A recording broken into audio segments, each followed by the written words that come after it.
Hi, I'm Justin. And I'm Jason. We are the twisted minds behind the What's Your Emergency podcast, Are you- WIE Radio. Are you just going to read exactly what the man wrote? Well, yeah, he said, can you please read this Holy and cow. please add some self-deprecating humor like you do on your podcast. Oh, my God. In today's episode, it's really, I need to point this out, though. Jason is interviewing a Jason. I am Jason. There's a lot of Jasons. You are the odd man out. As we've said, How's that Jason, feel? Feel Justin, good? Christopher. We need a Christopher. We do need a Christopher. Otherwise, the 70s names are not complete. That But is he's got unfortunate. Jason Hanson, a real-life spy who used to work for the CIA. I'm not sure we're allowed to say that. The CIA. You know what I love, though, is the fact that he talks about tradecraft. I thought that was like a Robert Ludlum thing. That's one of the games you have here in the MCPD studios. Tradecraft? Tradecraft, right? No. Minecraft? No.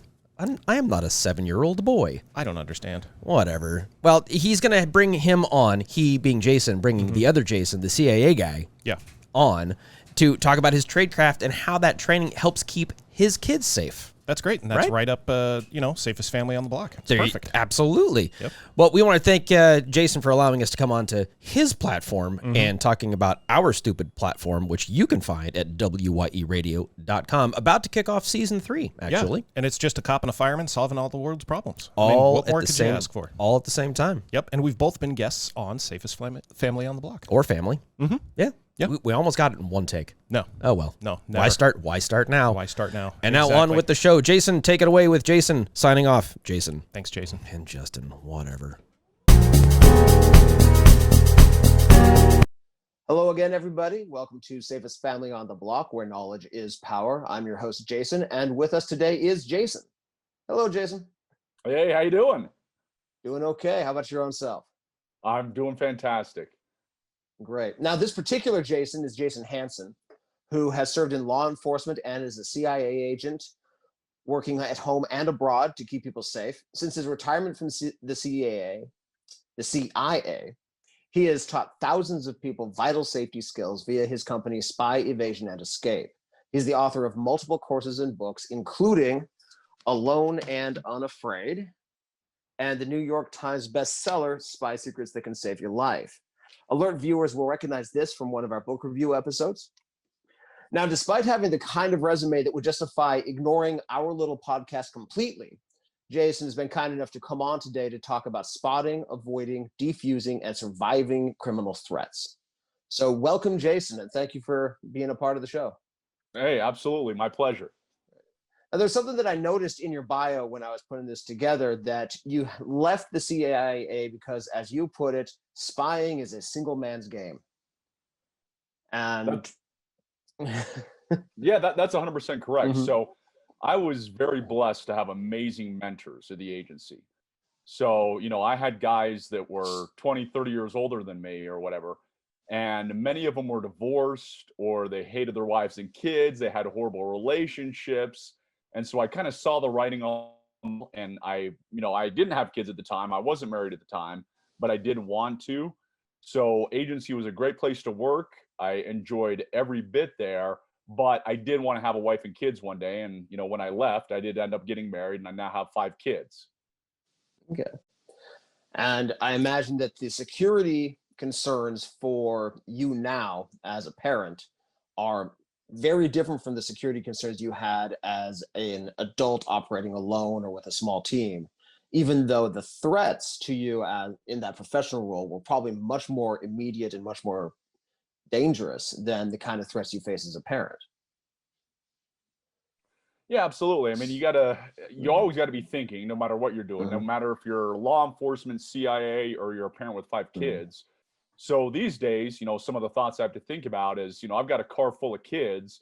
If something happens and I got to draw my gun and shoot, because I always carry a gun, you got to make sure, okay, is there a kid behind there? Is there anybody behind there? Where's my round going to go? A lot of times it's not appropriate to use a gun. So when I stay in a hotel room, I will use a knife, because hotel rooms, you got 5 kids spread everywhere. Last thing I want to do is pull out my gun anywhere. So then I use a bladed weapon. So you have to take a lot more into account of your surroundings when you've got kids running around who clearly aren't trained and don't listen to you half the time. So yes, I do always have to adjust, because certainly it is different from being, again, in law enforcement to having a bunch of little munchkins run around. That makes sense. Those small drunk adults, as my brother likes to call them, they do change what's going on. And that said, a lot of your training, I think, I'm assuming, is also very valuable, especially at that top level of situational awareness, of being alert for threats, of knowing what to look for. And could you share a bit about what parents can do to, starting with, identify threats with enough forewarning to actually formulate a plan and execute it before you're in real trouble? So I'm going to tell you a quick story that goes right into what you just asked. So it's how the CIA kidnaps people. I'm going to tell you a very quick story. There was this bad drug lord. He was overseas somewhere. The agency wanted to obviously capture him because he was hurting a lot of people, killing a lot of people. But this guy always was surrounded by a bunch of bodyguards, a bunch of guys with guns, very bad dude. And when you're snatching and grabbing someone, you don't want to get in a gunfight. You don't want to make a huge big scene. You want to be very quiet and, make it discreet. So what happened is two people staged a fake car accident. So this drug lord is getting out of his car. Right next to where he's getting out of his car is a major intersection. Well, again, two people who may or may not have worked for the government staged a fake car accident. So there's this huge crash in the middle of the intersection. This drug lord goes and looks at the intersection. All his bodyguards go look at the intersection. A bunch of guys jump out from behind, put hoods over him, make him vanish, like yada, yada, yada. You figure out the rest. The point of that story is it was all caused by distraction. So what I tell people is distractions are everything from, hey, your cell phone, obviously, that's the obvious one we all know. But if you see something going off in the distance, maybe there's a distraction to snatch your kid. So you've always got to be scanning and paying attention. A while back, I was at my local grocery store and some lady started approaching me saying, hey, can you give me a ride? My car broke down. It was a very odd thing. It never happened to me before. And so when she's doing that, I quickly look at her. I watch her hands. They're empty. And then I quickly scan around me and look behind myself. So is this some distraction where this lady, is trying to distract me? Somebody could come up from behind, snatch my kid, snatch me. So just always pay attention to all those distractions and constantly be looking around and don't get sucked into anything. And that's a common parent issue too, of course, because we tend to get tunnel vision. We're watching our kids. We have our attention bifurcated, trifurcated, torn into thousands of pieces at any given moment.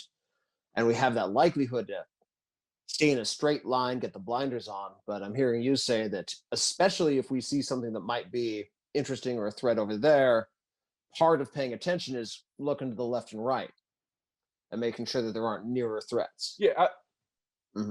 Yeah, absolutely. I mean, 3 of my kids are still in car seats. And so when you're putting a kid in car seat, it's a pain in the butt. You got to climb in the car. Half the time you're fighting with them because they don't want to get in the car seat. So when I'm doing that, I'm not just sticking my head in the car for that 2 minutes or whatever it is. I'm glancing over my shoulder every 10 seconds or whatever, making sure nobody's coming up behind me, making sure no van is pulled up near me.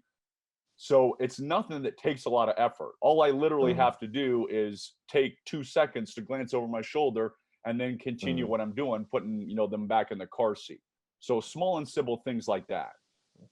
And building those small, simple things. We just finished a recording with Don Armstrong of Think Safe seminars about building those into your routine, where when we sit down, do you think about putting on the seatbelt?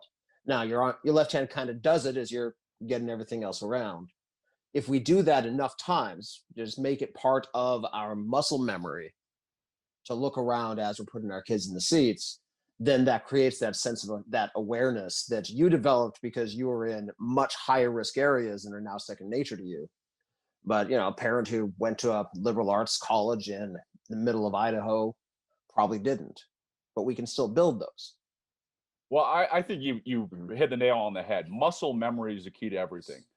So, I know you do martial arts, I do martial arts, and it's all about muscle memory. Same thing with my gun. I've had to draw my gun. Thankfully, I've never had to shoot anybody and hope I never do. But drawing my gun, because I practiced so much, was muscle memory. I didn't have to think about it. When I'm putting my kids in, looking over my shoulder for that 2 seconds, again, muscle memory. I don't have to think about it these days. If, I've never sent a text message in my life. I use a flip phone. This is my flip phone right here that you can see. So I don't have to worry about walking down the street texting. I mean, when I take my kids to the park, I'm always amazed at all the people sitting on the benches, the moms, the dads, and they're just texting away, not looking up forever. And I'm thinking, man, it would be so easy to snatch your kid because you never look up to see if they're there. So, a lot of it is common sense stuff that anybody can do. You don't have to be a ninja in order to do it. And that actually reminds me of a drill that John Riddle recommended in an earlier episode, where one of the earliest things you can do to develop your situational awareness is go to, for example, a park, and then imagine that you are a kidnapper. Whose kid would you take? And it's the person who's buried into Candy Crush on their phone, because it's such an obvious and easy thing. Are there some other things kind of like that, drills you might recommend, practices you might recommend to build up situational awareness and tactical awareness in, the middle class, middle age, overweight suburbanite like myself? Well, I mean, one of them is just using descriptors to describe people. And what I mean by that is, if you want to know somebody's following you, when I'm walking around, and this is just to keep my mind sharp, if I'm walking through an airport, I try and quickly describe everybody I see, such as white male, 6 feet 1 inches, 175 pounds, blue shirt, green pants. I mean, it's happening very quickly. Or, black female, 150 pounds, 5'2", bright red shirt, purple short, whatever it may be. And so that keeps you alert and sharp. That way you're scanning everybody around you, and, you can describe them in 10 seconds or less. So, I do that kind of thing. But even backing up to what you said, is the person who said, hey, you should pretend you're the kidnapper, is I live very close to a university. It's called Southern Utah University. And I help out and do some stuff there. So I was actually on campus yesterday helping out with one of the classes. And as I'm walking through campus, I do that exact thing. I look at all these young women, because we know young women are most likely to be victims. And I see them texting and having no idea. And I'm like, you would be so easy to kidnap. Like, get your head out of that phone as you're, walking forever, never looking around you whatsoever. So, I do the same thing where I'm like, who would I kidnap? Whose kid would I kidnap? And unfortunately, these days, it's so easy because nobody's paying attention. It's a great time to be a criminal because everybody's buried in their electronics. Now, that's a very, very good point. And I think that it's even more important for parents, where you're talking about a young college student who most likely doesn't have kids, is responsible only for their own safety. But as parents, it's not just us, but these little agents of chaos running around everywhere around us. And sometimes we do hop on the phone just to take a little break, just to check in, maybe even to coordinate communication with who's going to be responsible for the kids next when we're texting with our spouses or whatnot. That's a huge, thrust the wrong word, it's a huge challenge to situational awareness. And so you're not the first person to say that the best thing to do is put that phone away until you're somewhere safe. Well, I mean, I think another thing is to let kids be kids, meaning, when the kid falls and hurts themselves and you've got other kids out there, you don't have to immediately run up. They can take care of themselves. So that's another thing where we allow ourselves to get distracted. When something happens, is we immediately run up, or our head is down, and if you've got other children running around, that's a perfect time for somebody to take them. So we all know that kids have different screams. There's a scream which is their normal crying, which happens a million times a day, and there's the bloody murder scream that means they need stitches. So unless you hear that scream that means they need stitches, just let them be, let them come to you. They're fine. They're not going to be dying, so that you're not in that tunnel vision of only dealing with them and not seeing what's going on with your other children.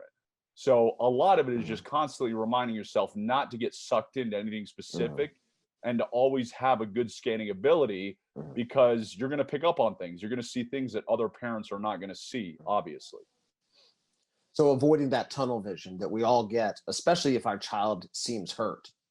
I think that's one of the big challenges, that, this is the most important thing in our life, that hopefully the best thing we will ever do. And when we feel a threat to that, it's very easy to get into that tunnel vision mode. Now, I'm assuming that during your training in law enforcement in the CIA, you learned some things to avoid tunnel vision, which is a physiological response to stress. What were some of those things that maybe parents could practice or learn so that they can keep that wider open awareness when things get stressful? Sure, that's a great question. So they teach you about it. Obviously, you learn about tunnel vision. But the first time I ever had to draw my gun, I remember the tunnel vision. Like I remember it being, it's like looking through a straw, or if you went and took a toilet or a toilet paper roll and, you know, put the toilet paper roll up to your eye. It is so amazing how that tunnel vision, you know, gets you. So what you have to do is once you see it, you have to acknowledge it and realize it and break it. You know, anybody that's done firearms trainings knows that after you come out, you shoot your target, you're supposed to break and look around kind of thing. So it's just, it's first recognizing it, because it's going to happen to everyone. Like I said, it happened to me the first time. So it's not like you're going to be immune to it, but you have to force yourself to realize it's happening, to acknowledge it, and then quickly scan your surroundings.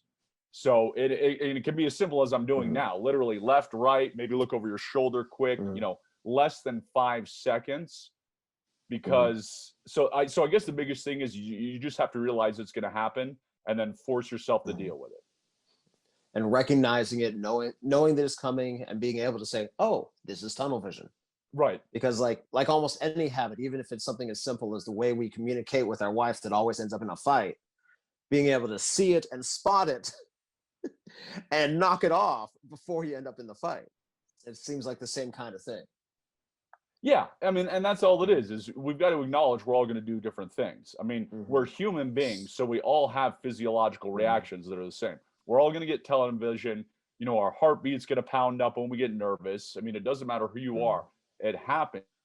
You just have to learn to realize. I mean, one thing is combat breathing, meaning you're going to, you know, count 4 in, 4 out. So, you know, just slow breaths is a simple way to take it in a high stress situation, because all of us are going to experience the same thing. But those who, you know, calm their breathing, those who scan, those are the things that make the difference in a dangerous encounter. Excellent. Now, we've been talking a lot about observing situations that might become dangerous, staying aware, ways to keep that broad field of vision. Now, if we spot something that we think is a problem, you know, our first duty as parents is to escape, is to leave. I mean, there's a lot of us, especially young men or even older men, who we have a history of, you know, being athletic or being in law enforcement or being martial artists, that we might feel that pull to, you know, stomp right up to the threat and try to pound it. But we're adults, we're parents. The second our first child was born, we had to turn in our get to do stupid things card. What are some techniques that you might share about getting out of the situation when we see it begin to develop, or even just a possibility? Sure. I mean, yeah. I mean, we've all, as parents, we've all been somewhere that something just didn't seem right. Maybe it was Walmart and there was some creepy guy that just, you know, raised the hair on the back of your neck. Maybe it was at a park. You know, we've all seen something we didn't like. So first, as you mentioned, I have zero desire to get in a fight. I have zero desire to shoot anybody. I have zero desire to go hands-on. I mean, I have nothing to prove. Plus, they could always get lucky and something could happen to me. So I'm always going to just, you know, tell my kids, all right, guys, let's go here. Depending on your kids' age, we have a code word in our family, which I'm obviously not going to tell you, but we'll say that code word. And it just means, hey, guys, time to go. Come to me. You know, immediately come to mom and dad. But I'm just going to watch that guy while I'm getting the kids over. You know, I'm not going to take my eye off of that person in case it does, you know, escalate and something has to happen. But I'm just going to say, hey, kids, time to go. Let's get in the van. I'm going to go, you know, and if they're not listening, if they're younger, you know, I'll start bribing them very quickly. Like, let's go get the ice cream I promised you. Let's go get the candy, or the candy store I promised you, kind of thing. So I'm immediately getting out of that situation, but always putting myself between that person. And a lot of the times it's me playing dumb, which I have no problem with. So I've had instances where something just didn't feel right. Guys, you know, acting really weird. I'll place myself in front of the kids and I see them like mumbling or talking, and I'll be like, oh man, I got to get out of here. I got so much work. I hate my job. Or, you know, I'll just say something goofy and stupid, playing dumb, to distract them too, to take their mind off of it. So a lot of times these criminals, they're single-minded. They're going to come after you. So I'm trying to disrupt their thinking, such as, hey, do you know what time it is, sir? You know, while my kids are I'm buying my kids time to get away, distracting him, saying anything and any, you know, whatever you want to say, whether it's asking the time, whether it's just complaining about your job. So that's a tactic I've used in the past also that has worked successfully. Today's episode is brought to you by Kurobia Martial Arts Supply. If you're a serious martial artist and you're tired of paying premium prices for high-end Japanese gear, Kurobia has your back. Kurobia was founded by a black belt expat for black belts worldwide. They carry a full range of gis from Hirota, Tokaido, and Tokyo-Do International, as well as bags and books and other training supplies. They made my third Dan black belt back in 2002, the one I still wear to this day, and they've only gotten better since then. Use coupon code SAFEFAM to get 10% off your first order at kurobia.com. They're a good company run by good people that offers good products at good value. Please do check them out. That's kurobia.com, KUROOBIYA.com. Tell them Safest Family on the Block sent you. Yeah, so distracting and even confusing the other person momentarily, getting them out of their script because that's not how they thought it was going to go, which gives your kids a little more time to hustle off. Excellent. Yeah, I mean, I know one guy, and this was a great tactic I used, is he pulled out some money and acted like he dropped it. And he was like, hey, is this your $5 bill I just found on the ground? Which is a great distraction technique. And then I think he just gave the $5 for the guy. You know, who's going to say no, it's not their money kind of thing. You know, it's only $5. But, you know, any way to distract these guys and take them off their game, it's well worth it, especially only for $5 if it keeps your kids safe. Outstanding. Now, you mentioned code words earlier, and I can actually share mine because it has changed. But for the longest time, it would be, hey, is that Aunt Lorna? At the time, Lorna lived in Japan. It wasn't going to be Aunt Lorna. She's since moved into town, so that we had to change it. But that little one, and I also would indicate the direction of the threat that way because my kids were older. And like, hey, is that Aunt Lorna? And then they'd go that way. Right. And yeah, same kind of thing. Now, as I said, it's changed since because she's just down the road. So yeah, that's a perfect example. I mean, I'll tell you how. So my wife and I have one too, even for our own safety. And so again, I don't use this one anymore. We've got a new one. But when we felt uncomfortable and been in dangerous situations, I personally don't get migraine headaches. But I will tell her, like, listen, I'm getting a migraine headache. We need to go because I'm not gonna be able to drive. So, we have had to use that in some situations. And she knows as soon as I say, hey, I'm getting a migraine headache, we got to get out of Dodge because something doesn't seem right. And that one's even useful if you're just in a party where you're bored. Right. Yep, exactly. Outstanding. And so that's a really good set. Try that again. That's a really good structure for dealing with that extraction, where you see the problem and then getting yourself between you and the kids, setting up a little bit of barrier. And then, of course, our job is as soon as the kids have enough room to then extract ourselves, get out of there as quickly as possible. Now, if we find out that person's following us, what are some good ways to shake them or to convince them that they don't want to follow us? Well, I mean, it depends. If we're in a car in the spy world, there's something called a surveillance detection route. Okay. And if you're not 100% sure somebody's following you, is you just go to a bunch of different areas. So in our instance, you just go around the block. If somebody goes in a complete circle around the block, then you know you're being followed. If that happens, you can obviously go to police, write down their license plate. It's not, for most people, I would say do not confront them. Now, me, I'm still foolish where I'm going to, I'll make it very obvious. I'm trying to see what's going on. So like if it was on foot, I have no problem once my kids are safe and I see somebody's following, turning around and saying something like, hey, can I help you? I noticed you're following me. Now, most people I would not recommend that for. It's not the brightest idea, but I am comfortable doing it. Plus, I have enough threats. I want to make sure it's not a threat that knows me versus I'm just some random person that they picked out of the blue. So, again, those are some of the things they can do. But of course, the most common is don't go back to your house. Never lead a perpetrator back to your house. Go anywhere but there. Because, of course, if they follow you to your house and they get inside there, you've just presented them with crime scene number 2, and everything's a lot worse than it was before. Right. I mean, if you have to sit in the McDonald's parking lot for 20 minutes for them to leave you alone, do it. And then you go to your house. But again, obviously check your rearview mirror, make sure you're not being followed. And that brings up another piece of knowing wherever you are, whether you're at home, whether you're on vacation, whether you're halfway to work, 3/4 of the way to work, knowing where the police station is, where the fire station is, where that one bar that has all the off-duty cops drinking, where you're that one crazy uncle who has a lot of guns but probably shouldn't have any guns lives, all those people, right? And knowing where they are on your routes. Yeah, so exactly. Can, where's the fire department? Where, like you said, where's the police station? Where's the hospital? Hospitals have cops. We know it. So yeah, all that stuff is easy. Just whatever you do, don't go home. And I mean, that's the reason I don't have my home address on anything, meaning nobody can find where I live because it's not in public record.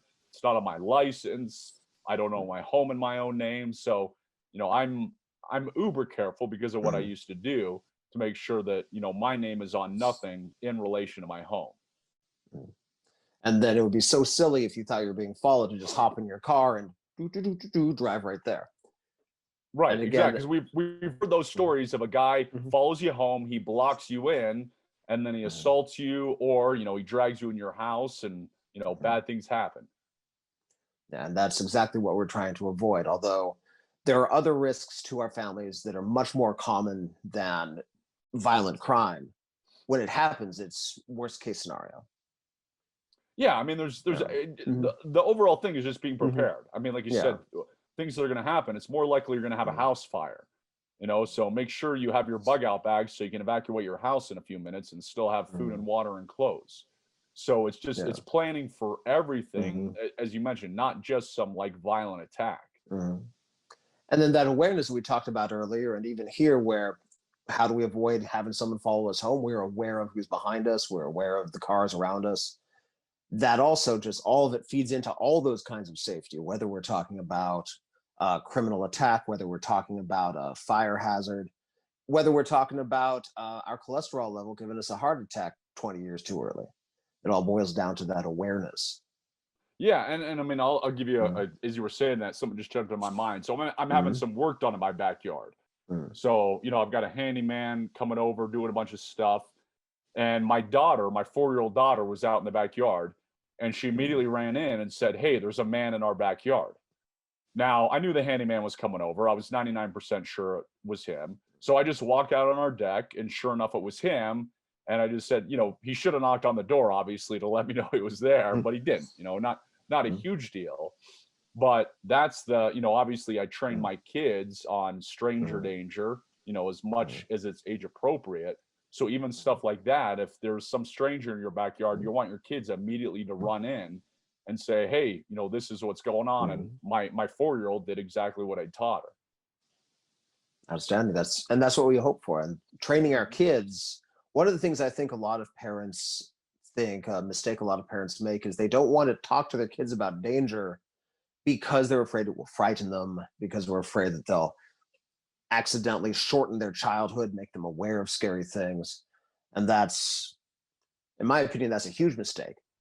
And I imagine you agree too, that giving them that information empowers them, because by the time they're old enough to understand the threat you're talking about, they're old enough to have imagined and thought about it already. Only then with our help and guidance, they get to learn how to make a plan. They get to learn that they're not helpless. And I think that actually helps them rather than hurts them. Do you have any other ideas like that? What kind of things can we do with our kids to train them up, to help them be aware and know how to respond to threats without, scaring the little buggers? Yeah, I mean, I make it fun. I make it a game. So I say, hey, I teach them stranger danger. We don't talk to strangers. We don't go with strangers. So then I turn it into a game like, hey, I'm going to pretend I'm in a car. And so we'll sit in our living room and I pretend to drive a car, and I pretend to pull up next to them and say, "Hey, little boy, get in my car."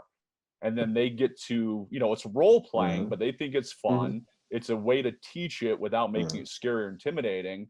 Or I do things where I'll say, "Okay, now I'm the bad guy. I'm going to walk up and grab your hand. What are you supposed to do?"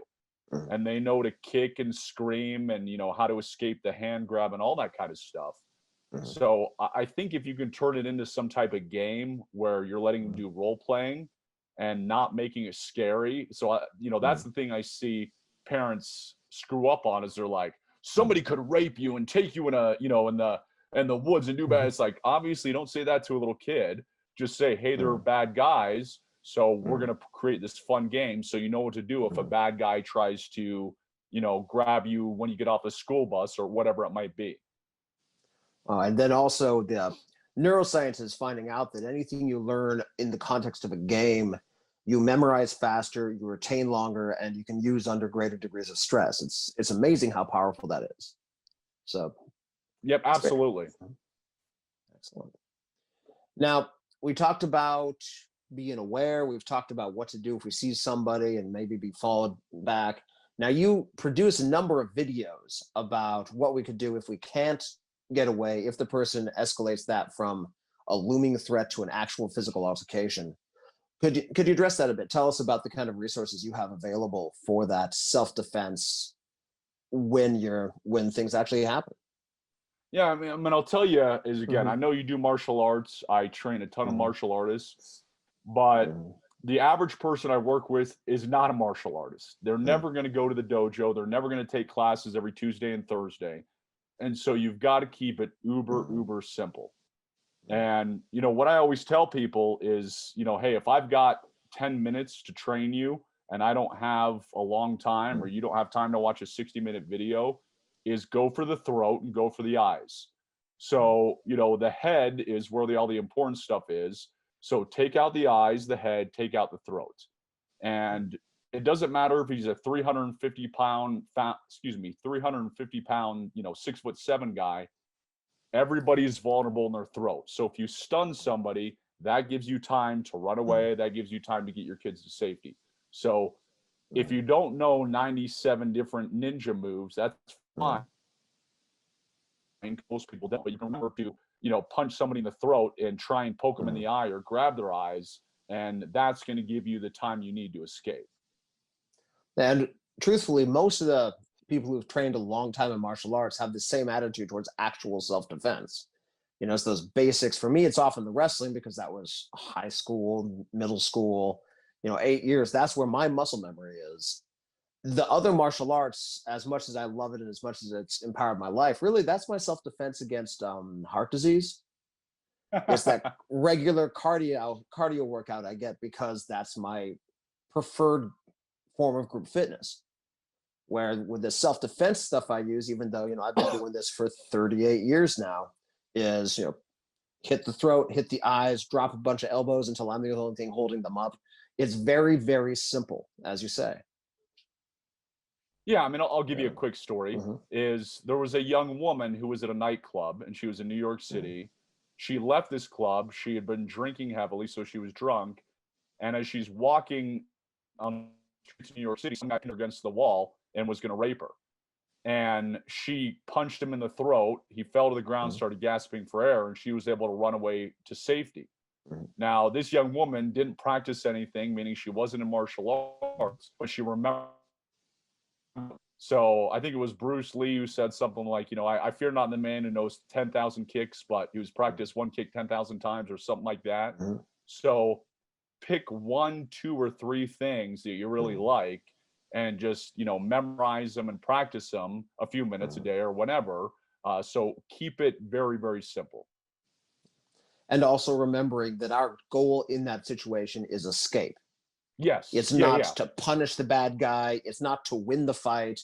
It's not to have the climactic final battle that we've seen in 2000 TV shows and the UFC match we watched last weekend. It's to get 20 feet of running room.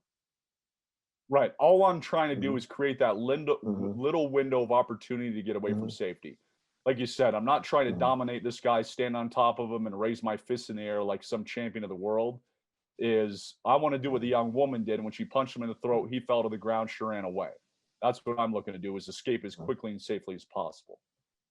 And that can be tough sometimes for men, especially men who are athletes or martial artists or law enforcement. But punishing this person is somebody else's job. Our job is keeping our kids safe and coming home to our kids.